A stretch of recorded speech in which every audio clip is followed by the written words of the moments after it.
Hi, I'm Barbara Chandler. I am on faculty here at the University of Alabama School of Social Work, and I also serve as the Field Education Coordinator.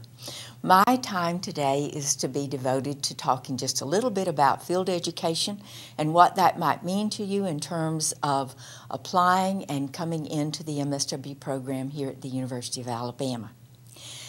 Our program consists of a 2-year program as well as an advanced standing 1-year program. Each of those years requires 500 hours of internship in an agency or organization within a community. I want you to understand that this is certainly always a challenge for students because a lot of times students are trying to work, they're raising families and doing all kinds of things that take up a lot of time and energy and effort. But graduate school also requires a lot of effort. But we want to work with you and make sure that you have opportunities to succeed. Part of that has to do with our field requirements. Field is something that you need to be thinking about early on because you may need to make some modifications just slightly. Field also requires not only the 500 hours of internship, but as part of that internship, you have 1 hour of direct supervision by an MSW with at least 2 years post-MSW practice experience because we want you to get good at field instruction, good supervision while you're in your internship. I want you to also know that you're not out there alone. You have in various places around the state of Alabama, as well as for the Hong Kong program and as well as for our placements in the DC area. We have on-site coordinators who work closely with you. We have field faculty liaisons, field instructors, supervisors. We have a field education and training specialist. And last but not least, you have me as the field education coordinator. All of us want to work with each of you as individuals to make sure that you have a terrific learning experience in your field. There are a couple of options that I want to just mention to you. These are not guaranteed, but they're certainly things that you may want to think about in terms of your own potential placement and the things that you might need to put in place for you to be able to successfully complete the program. Those two options are one, extended placements, which means that you would not just be going into field for one semester, but you would be extending also through the summer.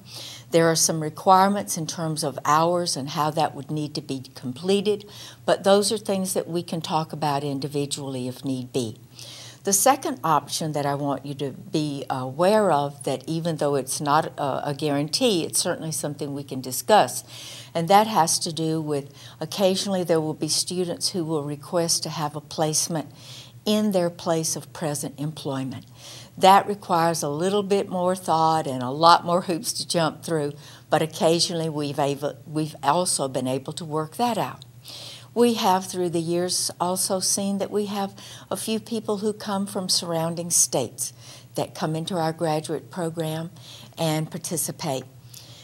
I work with them very closely. Occasionally, they may need a placement back in their state where they reside, and we do everything that we can to work with them. As I said, it's not a guarantee, but certainly something I would welcome the opportunity to talk with you about.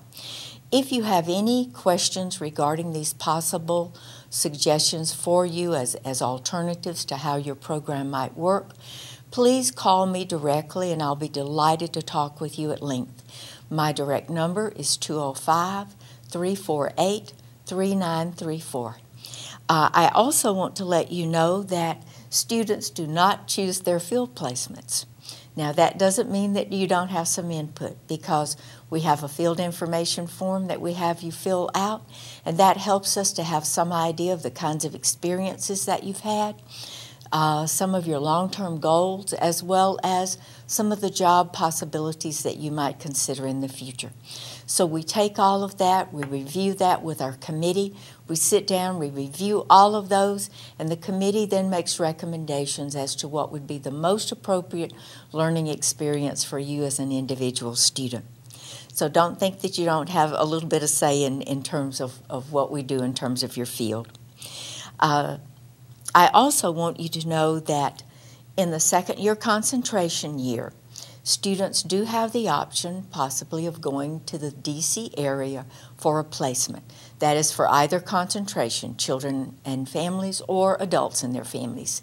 So for people who might be coming into grad school for the first year, that placement would not be an option.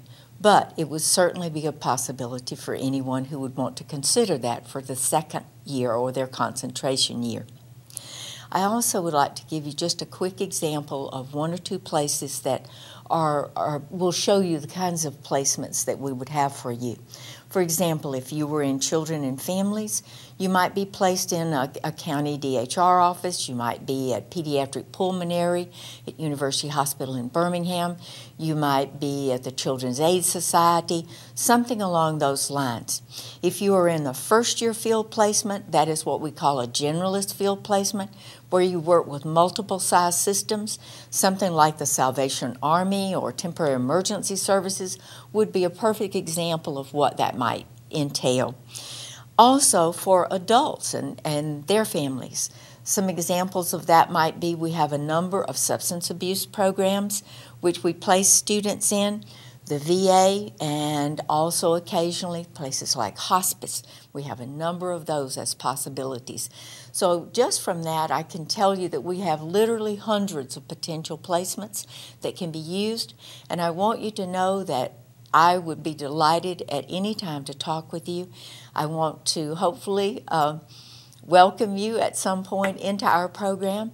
I want to wish you well, regardless of whether you choose our program ultimately or not. I hope you will. But in any event, if I can answer any questions, don't hesitate to call. And thank you so much for giving me an opportunity to speak with you today.